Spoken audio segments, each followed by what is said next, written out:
I've been making a few videos recently about the downgrading of my experience over the years as someone who's bought well over 1,000 items on Amazon. And I thought we'd start with the mission. Our vision is to be the Earth's most customer-centric company, to build a place where people can come to find and discover anything they might want to buy online. And it's this part customer-centric, which centric means customers are at the center.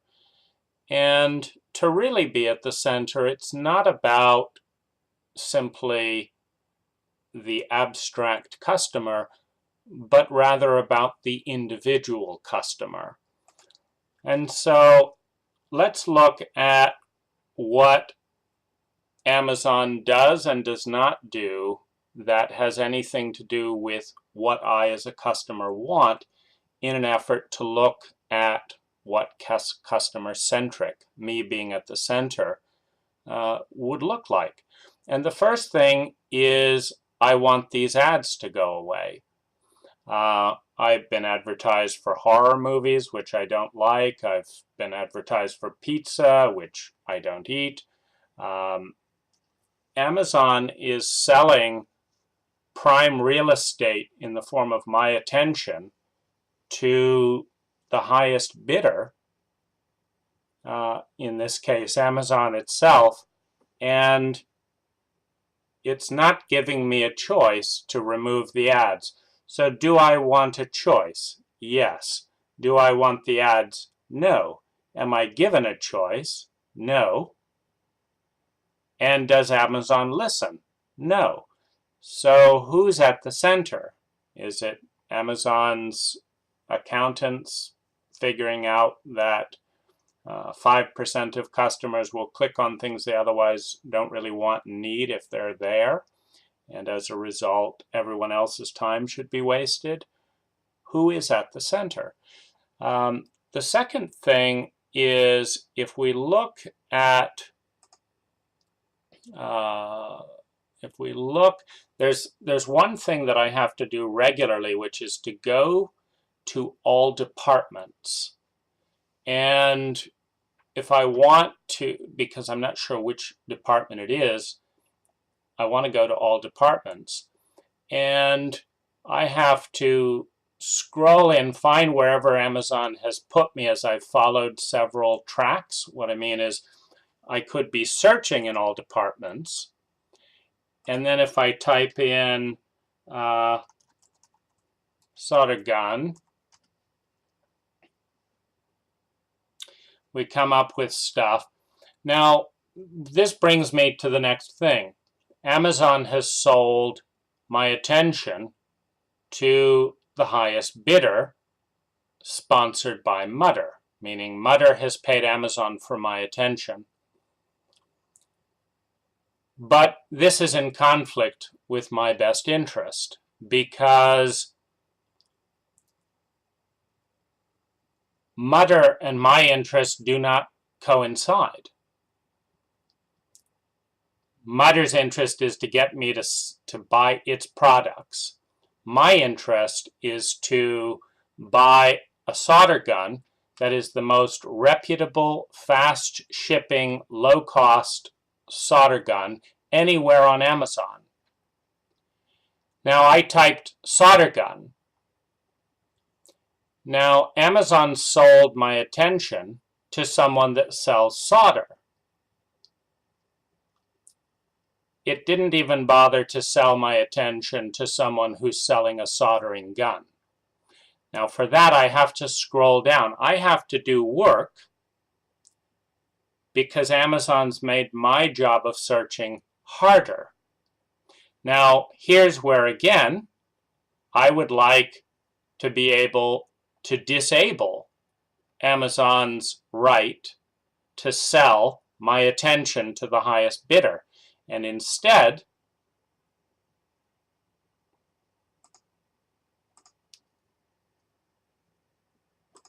by the way, I never get an answer. This is one way that I know that I'm a very tiny part of Amazon's attention, I have never gotten an answer that says, thanks so much for telling me, I'll remove what you don't want since we're all about you.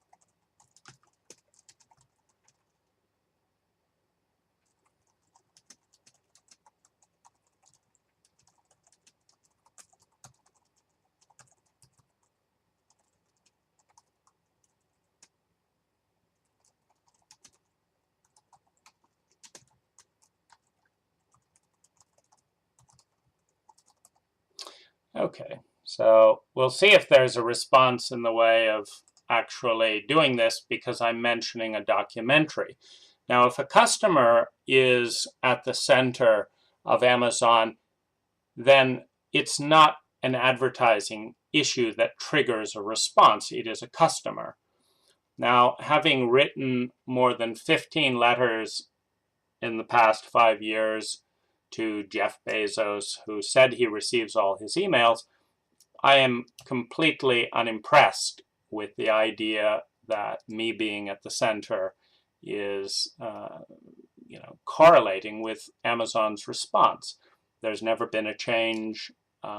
There's never been a choice added. And the typical response is one that we will forward your comments to the correct department, who apparently doesn't see fit to reply and doesn't see fit to make any changes. Now, the issue with Amazon's mission is that an emission statement is a very powerful tool when it is adhered to. If Amazon's mission was not adhered to at the beginning of the company, I don't think it would be here today. So it's rather sad when a company, through deep adherence to customers, becomes highly influential.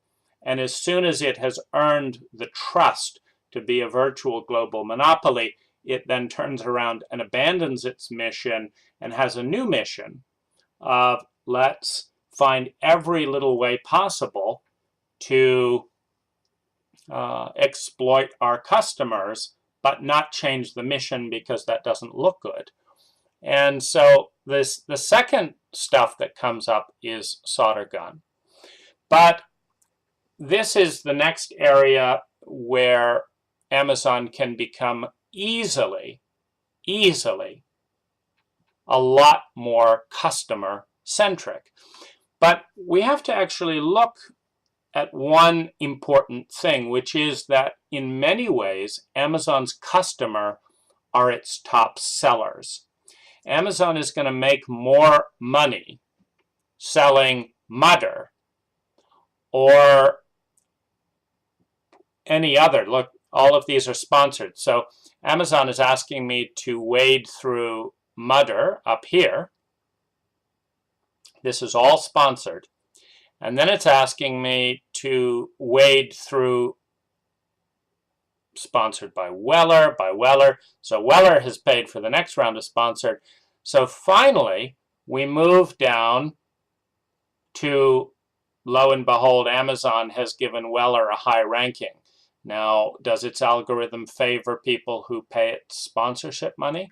And this is my point where, while I, as the consumer, might think Amazon's talking about me when it says its customers, because Amazon plays both sides of the fence, Amazon is a broker between sellers and buyers. It sells very few things itself. Now, as a broker, who are its customers? As a broker, Amazon has customers who are selling and customers who are buying. Now, this is, of course, a conflict of interest because as a seller, if I'm considering, do I sell my stuff on eBay or Amazon, I want to sell at the place that is the easiest to sell on, that will sell my items the fastest for the most money, and just with as little hassle as possible. That's what I want to do as a seller. Now, what I want to do as a buyer is I want to buy the most reliable, trustworthy, well-reputed product for the lowest possible price, shipped as fast as possible. Well, those interests are in conflict. So when Amazon says that it is the most customer-centric company and aspires to be that, which customer is Amazon referring to? Is it referring to me, the buyer, or is it referring to me, the seller? I've also sold on Amazon. Now, the typical buyer on Amazon may spend a couple thousand a year. I spend maybe 10, 15, it's not usually more than $20,000 a year. Well, let's say the typical buyer buys, $1,000 or $2,000 a year on Amazon on average. Maybe three, whatever. Well, a major seller on Amazon might sell 100,000, 200,000, 500,000, $1 million on Amazon. And that seller can sell on Amazon, it can sell on eBay, it can sell on its own website. It can sell, direct sales. And Amazon makes money for every listing and every transaction. So in a capitalist paradigm, the goal of a company has shifted in recent years towards primarily increasing shareholder value. Now, if shareholder value is based on the amount of money Amazon makes, and Amazon getting a $500,000 account to sign up with them rather than eBay is going to make the shareholders $1,000, whereas keeping me happy is going to make them $200. The question is, where is Amazon's loyalty in a capitalist paradigm? It's probably going to be with the sellers, and that's what I'm seeing with great irritation as a consumer. That Amazon is making it harder and harder for me to find the lowest price, highest value item in my category as quickly as possible. And its primary customers are, in this case, Mutter, in this case, Weller. Now then we come down to here. Now this is another area. So now we're in Amazon's supposed unsponsored algorithm. Now what Amazon should be doing, in my interest as the buyer, is, first of all, I've said soldering iron, not soldering iron kit. But it should be, and it may be in this case, bringing me a well-reputed, this is 903 reviews, for $19.99 with relatively fast shipping. And this is not bad. Now, one of the things that's a little bit sneaky, well, I mean, it's very sneaky to have a mission statement that's customer-centric that has two different customers in completely different conflicts of interest. That's sneaky to begin with, because if they completely focus on me, they may not have a lot of buyers or a lot of sellers. They'd have a lot of people wanting to buy because their trust level for the consumer would be very high. But is that, going to be a market that sellers want to put their stuff on? I think so. I think if Amazon sides with the customer, which is a counterintuitive in terms of, you're dealing with many $1,000 accounts versus, a given $500,000 seller. I believe that if Amazon is rock solid in its care of the customer, that it will grow and endure and earn more and more customers. And because sellers go where the customers are, sellers will show up and start competing in that paradigm.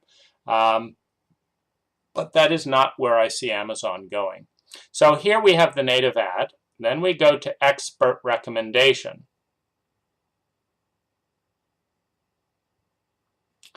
Now the question is, we've got 903 almost totally happy customers with an entire kit for $19.99. And then we've got 778 happy customers with the exact same scoring with no kit for $59.80. And based on my use with soldering, I'm not, I'm not entirely sure if their first pick is justified by the, in the gap here. But you notice that the expert recommendation is not what the crowd is choosing. So there's a tension here. And then you have Amazon's choice down here. Now, the question I have, because this is the closest thing. You see, we've spent 5 minutes thinking through this. This is quite a jumble. No, I didn't want this. No, I didn't. Amazon's choice is way down here. So we finally find 879 4.5 stars for $13.99. This is Amazon's choice, but this is Amazon's recommendation sold to a sponsor. Now, customer-centric to me is, of course, to have Amazon's choice right here. If I had Amazon's choice in an algorithm that responded to me, meaning I've never been asked how. In fact, I've never been asked one thing by Amazon. I was told by an Amazon representative that I was one of the bigger accounts that he's ever seen in terms of a buyer. Just because I like the buy with one click. I run a business. I usually am happy to pay a bit more to have instant, reliable, get it over with buying shipped to my door 1 or 2 days later. I know I can buy it cheaper at the local hardware store, but my time is also worth something. And sometimes I can't. So that's why I buy a lot. But let's face it, I have never in 15 years been given a single client choice or survey by Amazon. Now that's a big gap for the most customer-centric company in the world, according to the mission. We're the most customer-centric company, but we don't ask our customers anything, and we don't listen when they talk, and we don't do what the average customer would want. Now, here's how Amazon can get in alignment with its mission. Add a button here, disable sponsorship. Add a button here. Well, this shouldn't even have to be done. Why do we have 2 sets of sponsored? Get rid of that. Stop selling my attention. Now, if Amazon is committed to saying that Amazon's choice is what is best for me, then when we get down here, it's a no-brainer to have Amazon's choice, which is actually the closest to my thing, solder gun. And this is just a random sample. I tried to think of something that could possibly be interdepartmental. And this all just popped up along the way because it is one of the big deviations from Amazon's mission. So I want this up here. Now, this video will go out. I'm going to send it to Amazon executives. Do you think anything will happen? Nothing has ever happened before. Maybe the documentary will prompt something. Maybe not. And I may start bringing it up in a shareholder meeting. We'll have to see, because I think one of the things that grates on me is the discrepancy. If Amazon said, we are going to try and make as much money from you as we possibly can, in direct and indirect ways, I don't think I would be making this video, because there would be no hypocrisy. It's like, yeah, duh, you're a business. We're in a paradigm where it's all about short-term profits and quarterly, so, you're just running along with the pack. But the gap, it grates. And I think it's an important value and area to protect. So obviously, if this is Amazon's choice,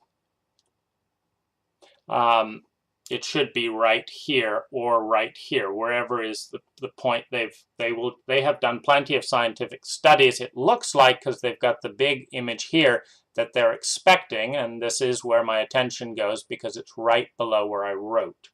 So this is kind of prime real estate. And so this is where Amazon's choice should be. Now, this is what would happen to Amazon's, situation if this were the case. In other words, if Amazon actually lived its mission, put Amazon's choice right here, and had a good algorithm, meaning that 95% of the time Amazon's choice actually suits my needs, and if I could tweak Amazon's choice to a personal thing, so it had Amazon's choice, and then I could give a tweaked feedback right here. And I say quality over price. Let's say I had a 1 to 10 scale, and it said this is your choice based on your current default. You've put price as the number one thing. You've put a branded label. You've weighted that 3 out of 10. So it's your algorithm, and this is our recommendation for you. And if that's right 95% of the time, when I see Amazon's choice, I'm going to click Buy Now, and the whole deal is over. And my time is respected. It's not wasted. I don't muddle through things. I don't lose my train of thought. I get on with my day. I'm a happy business owner. And if something doesn't work, then I tweak the algorithm. And I might have separate things for different departments. Say, like in tools, I always want the best quality. For toys, I want the lowest price. For my, because my kids aren't going to enjoy a teddy bear for 5 years. They're going to enjoy it for a month. So I want the lowest price on the teddy bear. I want the highest price on my work tools, or the highest. You get it. I would actually be able to customize it. And I can't. I've never been asked to customize one of Amazon's algorithms once. So here we are here. But what I wanted to get to in where I got into this was, this is obviously not a solder gun. It's a heat gun, but let's see, I click this. You see, now it's taken me from all departments into tools and home improvement. And if I'm not finding what I want, I have to retype. Now I want a soldering kit. Now, it may show me here in tools and home improvement, but there are some items that where it took you, if you followed a few loops, was outside of the issue. Now, what's this? Okay. And this I haven't played with as much. I just notice it at times that suddenly I'm not in tools and improvement and I'm not in all departments, and I've gotten lost, and I can't click a home button right here that says back to all departments. I have to do this. I have to go all the way back up here, click this. Otherwise, I look at my search results and there's nothing there. I'm like, there's nothing on Amazon? There's not a single thing named this on the entire website? And I realize that Amazon shunted me off into one of its departments. And then I realize I've got to scroll all the way up and go back to all departments because I don't know where it's put it. And there could easily be the all sign right here. And I also think, if Amazon is ever going to ask me anything, that it should never say there is nothing just because there is nothing in this department. At the very least, it should say there's nothing here, and would you like to go to all departments? There's nothing in this department, and then you can click yes. But I don't even think that's necessary. If you're searching for something in particular, it shouldn't send back a result saying nothing. Now, there are a couple of things with Prime that would make it a lot nicer. I would like to be able to search by, see, this says free same day. Sometimes Prime is free 2-day, but then sometimes Prime is free shipping in 2 weeks. I remember ordering a jacket for my fiance, which I thought would be there in 2 days, and it arrived 20 days later, and it was Prime. So this no longer means 2-day free shipping the way it used to, which means they need a new distinction. They've diluted the Prime meaning to no longer mean what it used to meant. And so now I've got to read through the shipping things, which is taking more of my time. So I've got more and more ads to read through. I've got more and more sponsored things to go through. And now I've got to read the Prime items. In other words, the trend is me spending more and more time to make sure that I'm not being sold out by the company that says it's all about me. Since in this situation, I am the customer. But of course, how can it be all about me and all about its main customer at the same moment? You know, because there's a seller out there that's reading Amazon's mission statement and saying, well, I'm Amazon's customer. It's all about me. You should have wasted more of Dane's time. You should have sold him out even further so that he would have bought my higher priced product from sheer frustration about how hard you made it to find the low priced product. So here's what Amazon needs to do to live up to its mission. First of all, create a public forum where its customers can share ideas publicly, where everyone's ideas are read. That's about as democratic as it gets. Number two, where anyone can vote on, I like that idea, and they get 1 vote a month on, that's the best idea I've ever heard. These, of course, should climb to the top, not only of readership's interest, but also of Amazon executives. This is what the customer wants. Now, what this will do, of course, was it will pivot the power back to the buyer, because while the sellers make Amazon more money, you know, there are sellers that might sell literally $10 million in a given year. Well, no buyer's going to do that. So but they're fewer. That's one seller. who has, the opposite interest of the buyer. So by making this, there are more customers buying than selling, is my point. So by making it a voting process for all of Amazon's customers, the buyers will have the majority, which means that Amazon, if it acts on the majority vote, will be acting in the interest of the buyer. So first of all, anyone can write an idea. The more votes the idea gets, anyone can read the idea, the higher on the list it goes. And Amazon can make a point in its shareholder meeting of saying what it did that quarter in response to the top 3 voted ideas by all Amazon customers. Meaning these are the top 3 ideas of what customers want, and here's how we responded. Now, is that more customer-centric than what Amazon's doing? Of course it is. Would it make customers happier? Probably. Make me happier. And next we come to obvious choice features where Amazon can send out surveys, which I've never received a survey in 15 years asking me any of the questions I want to be asked. And its responses, how many people complained about something, can be public as well. And what it's doing about that can be public. Because this is terrible for business if you don't plan on doing anything and you're not a customer-centric company.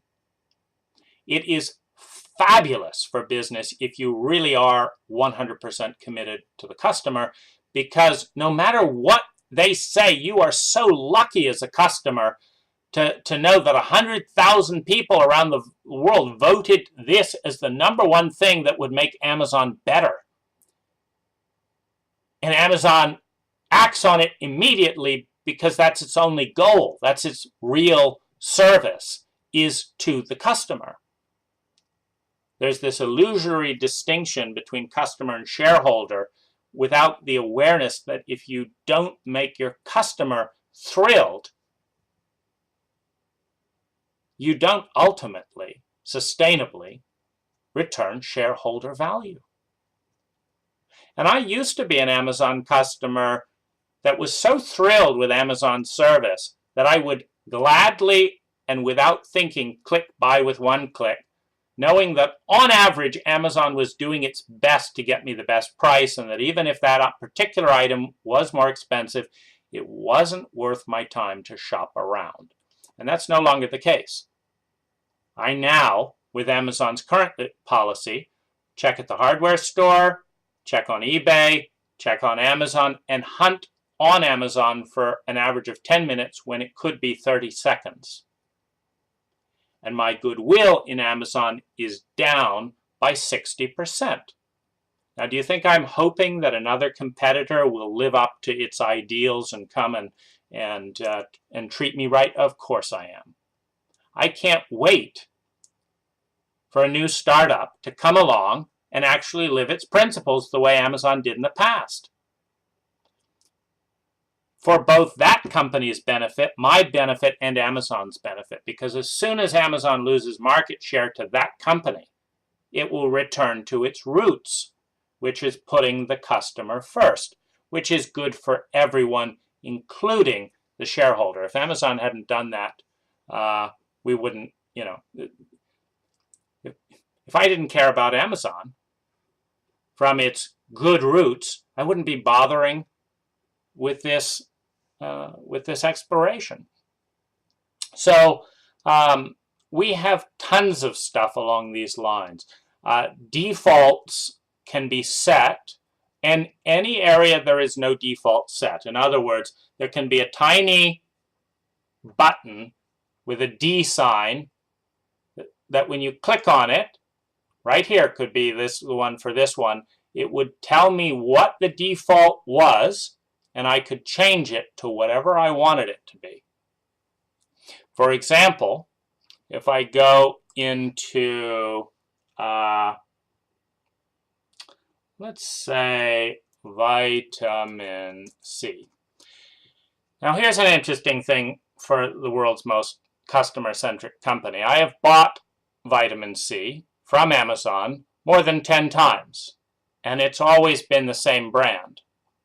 Now, do you think I want to buy the same brand again? Or do you think I want Amazon's sponsored links? What's your guess? Bingo! I want to buy my same brand. Now, my same brand is nowhere around, so we're going to have to do a more detailed search because Amazon is not paying attention to my habits. It is, but it's selling it to its various distributors for the highest bidder rather than benefiting to save me some time here. So vitamin C, AMLA. Let's see if that brings it. See, I have to waste time because I can't quite remember. Okay, here it is, AMLA Plus. So this is all to try and catch up. Now, when I buy this here,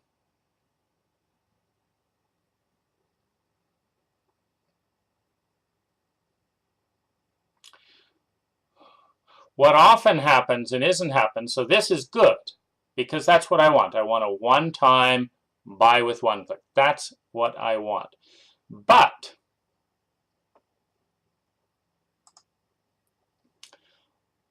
now Amazon wants me to subscribe because I've tried subscribing to a few things, and invariably what happens when I subscribe is I either run out of it before the subscription arrives, and I go on and buy it with one click, and then 2 weeks later the subscription arrives, and I don't need it because I already bought it. Or I went on vacation for a few months, and the subscription arrived, sat on my doorstep and got wet, and I wasn't thinking about it, and I didn't need it because I wasn't consuming it. So the subscribe is not what I want. There's no place to set the default. Amazon is setting the default here. Is that about me, or is that about Amazon pushing me to accidentally make more money? Aha, now they've done one thing that's decent here, which is, although the button's the same color and it's the top button and all that, at least it says subscribe now rather than one click. That would be very sneaky. But I don't want this stuff here. It doesn't matter. It shows up every time. And as you saw, it shows up erratically, which means it catches you off guard. Meaning I can no longer, run into the office while talking on the phone with my split attention and trust Amazon to have my best interest at heart and count that this used to only be buy with one click. You see how sneaky that is? Looks almost identical. So if you're not paying attention, you just click, suddenly you've got a year's worth of stuff that you don't want showing up, and it's infuriating. So do I want that the way it is? Of course not. Have I ever been asked? Of course not. Could Amazon add the default button? Of course. The leading cloud supplier in the world could figure out how to program its own website to be customer-centric. Of course it could. So why haven't I been given the choice? Could it be that Amazon doesn't give a fuck about its mission? Or is it really the case that no one, including Jeff, ever figured out that someone might want a choice, and that that's what makes a company customer-centric, is the choice? So I'm not impressed. It gets worse in other things. I was on accounts and tried to find my expenses for the month. Now you would think, that's not very easy, is it? How many times do we have to click that? No. Okay, got a tricky thing here. So you would think, and this is a $2,000 computer, I mean, why is it tricky? You would think under accounts and lists that total for the last 30 days or total spent, something basic would be up at the top. It's not. track, return, or buy things again, why not give you a total? You see, I'd like that list, and there's no way to make a recommendation, because you would also think that if Amazon was customer-centric, they would have a big R sign that every Amazon customer would come to know is a recommendation. And I would press that button right now, and I would say, where is my order summary? Now, this is something I wanted the other day, and I still don't have it. We're now a week in. I spent 30 minutes on it and gave up because Amazon sent me a spreadsheet in Excel with 30 columns, and there was no total. It had absolutely everything I didn't want on it, and managed to exclude the only and most obvious thing that I wanted, which is how much did I spend in the last 30 days that's on the Amazon credit card. Because on the Prime card, I use it for Amazon, I use it for other things, and I just wanted to know roughly what I'd spent on Amazon. I can't find that list. Can you? Now, I'm sure it's somewhere, but is that where you want it? Somewhere? Or how about up in red, total spent in the last 30 days or billing cycle? Isn't that a useful list? So anyway, we've got just about everything but that. My lists,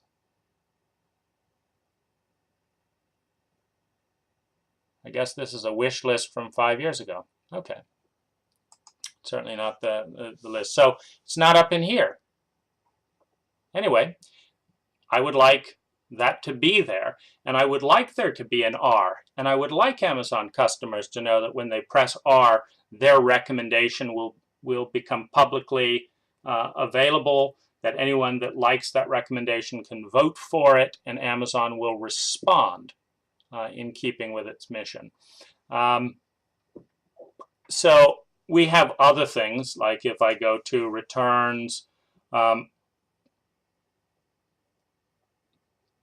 all right. Yeah, we have other things that I want to be able to contact the seller. There's a leave seller feedback, but there's not a contact the seller. I don't want an archive order.